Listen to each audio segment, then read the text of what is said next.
Good morning or good afternoon, ma'am and sir. So, I am Eliza Mikaber, your discussant for today. So, I am assigned to discuss all about the developing materials for target group. So, this is the case of early reading with young learners by Shellag Rexon. So, to introduce, this chapter explores how early reading is taught to young learners of English, noting rapid growth but limited teachers' training. It examines how coursebook supports teachers and how differences between learners' first language writing systems, the alphabetic, the syllabic, and the logographic affect learning. So, Rexon also highlights the need of the teaching that addresses this contrast and broader challenges in early reading. So, this study examines how young learners are taught in English reading. It also stresses the limited teachers' training in English reading. So, of course, it underscores the need of the teachers or the need of the teaching method so that teachers can teach English reading to students effectively because early reading instruction in English requires the teachers to understand this contrast to adapt the approaches accordingly. Okay? So now let us know all about the status of English and writing system used in the context investigated. So first we have the foreign language part of the primary school curriculum. So in Argentina, English is taught as a foreign language in school. So the language one, which is the Spanish, uses the Roman alphabet. And the writing system is similar to English. We also have Grace, Rosia, and Syria. And they use as alphabetic the non-Roman. So in these countries, English is still a foreign language, but the local script are different from the Roman alphabet. So the learners must adjust to a new writing system. Okay? We also have the official language, part of the primary school curriculum, but not the main medium of instruction. So in Malaysia, English is an official language and part of education, but many children first learn in other languages with different writing system depending on their ethnicity. Okay? And lastly, we have the official language, part of the primary school curriculum, and the main medium of instruction. We have the Cameron. Okay? So, in Cameron, English or French is not only taught, but it is also used as the main language of instruction. The home languages might also use alphabetic script, but English or French dominate literacy development. Okay, so that's all about the status of English and the writing system used in the context investigated.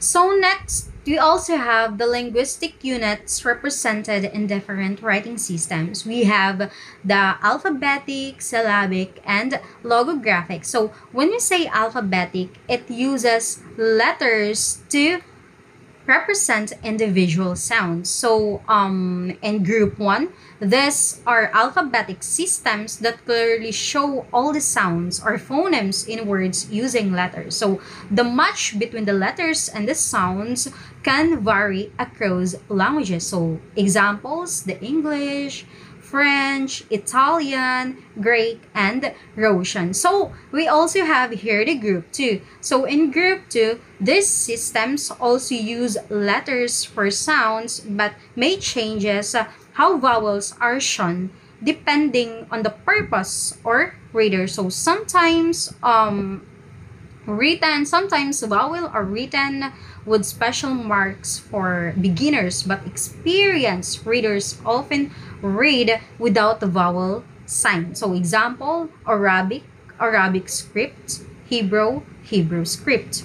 Okay, so we also have the syllabic. So when we say syllabic, it is syllables. It uses symbols to represent the whole syllables. Okay, example in Japanese, hiragana and katakana and Tamil. And we also have the logographic. So in logographic, it uses symbols to represent the whole word or the meaning. Okay, example in Chinese. That's all about the linguistic units represented in different writing systems.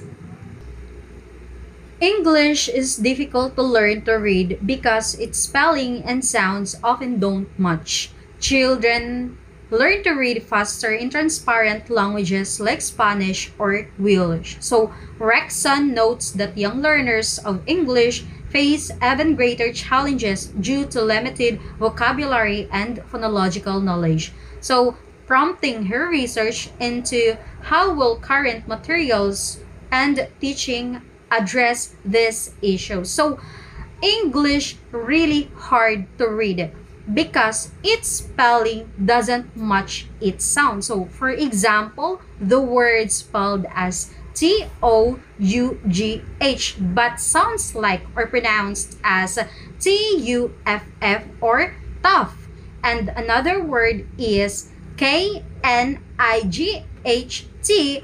or sounds like or pronounced as N-I-T-A or night. So it may give confusion to the learners, to the young learners, most especially those who have limited vocabulary access and limited phonological knowledge.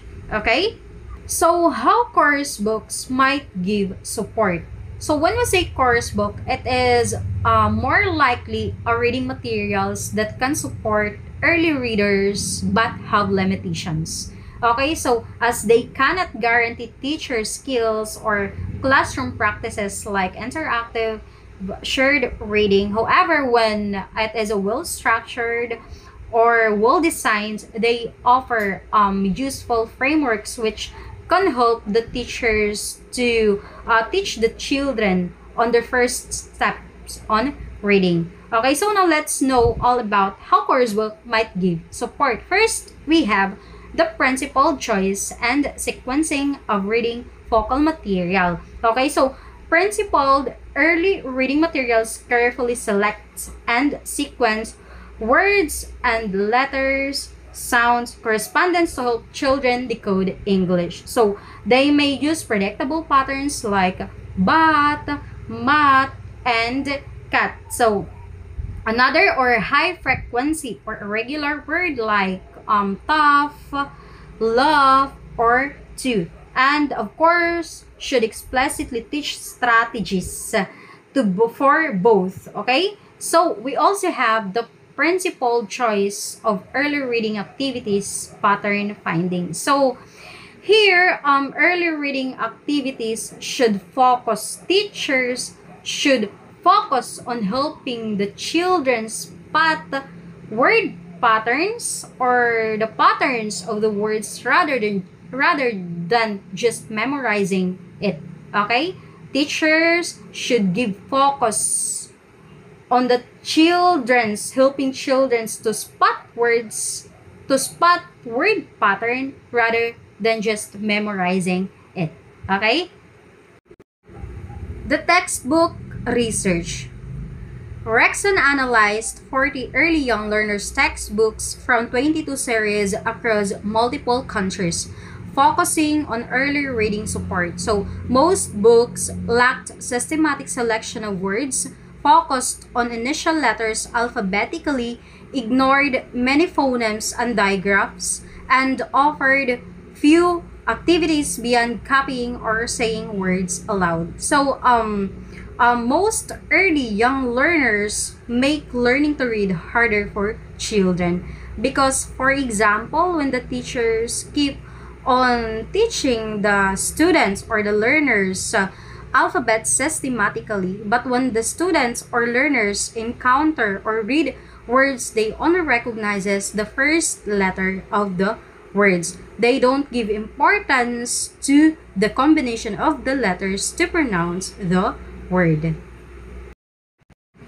And now let's proceed to the study of the authors and the editor. So the researcher have decided to investigate the knowledge and belief of the young learner's author and discover what influenced and what are included in their books. So now, let us know all about the rules of a publishing professional in this study or the respondents of this study. We have here 12 respondents from the member of a writing team, 7 single author, 5 leader of a writing team, 3 advisor to a publisher, 3 advisor to a ministry, 2 commissioning editor, and of course, 3 anonymous individuals. So, in reference to the answers of the respondents, here is the questions. Do you have specific belief or principles that you think should be followed with regard to the introduction of young learners to the first steps in reading English? So here are the responses to alternatives offered in question 6 of the questionnaire.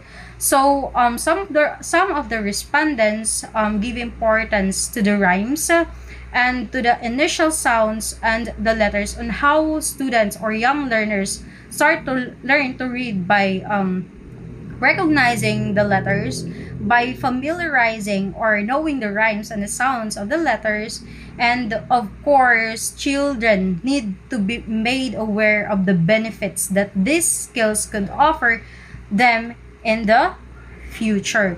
So we also have here some of the responses from the respondents. So based on the responses in table 11.3, most participants strongly support early literacy practices that integrate reading and writing from the beginning of English language learning. So the highest rated statement emphasizes the importance of teaching rhymes, initial sounds, and letter recognition, as well as linking reading and writing skills to overall language development.